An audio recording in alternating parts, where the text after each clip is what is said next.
ሌላው እንደው ይሄ ስጋው ደግሞ እኮ ቀልድ አይደለም፣ ይሄ ስጋው ደግሞ አስቸጋሪ ነው፣ ያሳብዳል፣ ሲያረጁ ነው የሚሆነው ምናምን የሚለውን እኮ መሰናክል።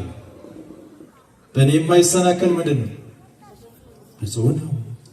እግዚአብሔር አምላክ ወደዚህ ዓለም መጥቶ ሳይፈጠር ተወልዶ ሳይፈጠር ምንድነው ተወልዶ ፍጡርነቱ ገንዘብ አድርጎ በሞቱ ሞታችን እንደምሶ በዛ በሲኦል ያሉ ነፍሳትን ሁሉ አውጥቶ ሙታንን አስነስቶ ከመስቀሉ ስር የተነሱት ብዙ ናቸውና ክርስቶስ በሞቱ ሞትን ስልጣን ሽሮ ከሞት ሲነሳ ሙታንን ሲያስነሳ የተሰናከሉት በሞተ ሞት ተሸንፈው አሁንም እየሞቱ ነው።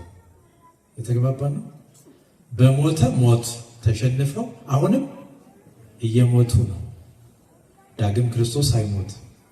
በሞተ ሞት መሸነፍ ደግሞ ውርደት።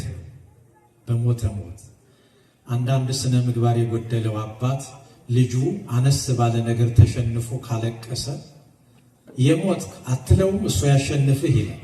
የስነ ምግባር ችግር ያለበት ካልሆነ አይሆን። ልብ አድርጉ። ግን ዞሮ ዞሮ የተናቀ ነገር ካሸነፈው ሰውየውን ምን ይባላል? የሞተ ይባላል። አሁን ሞትን እሱ ሽሮታል። ሞትን እሱ ገድሎታል። ሞትን በሞቱ ሽሮ አሸንፎ እሱ ከሙታን ተለይቶ ተነስቶ አሁን ሞት የተሸነፈው ሕይወት የሆነው ክርስቶስን የክርስቶስን ሥጋ ሲበላ ነው። መቃብር አለ። እንዲያው በጣም የሚገርመው አሁን ለበዓል ሰሞን አይታችሁ ከሆነ ወይ ቤታችሁ ደርሶባችሁ ከሆነ አንዳንድ ስግብግብ ሰው ከያም ይበላና የበላው አልስማማ ሲል ምን ይሆናል በስተመጨረሻ?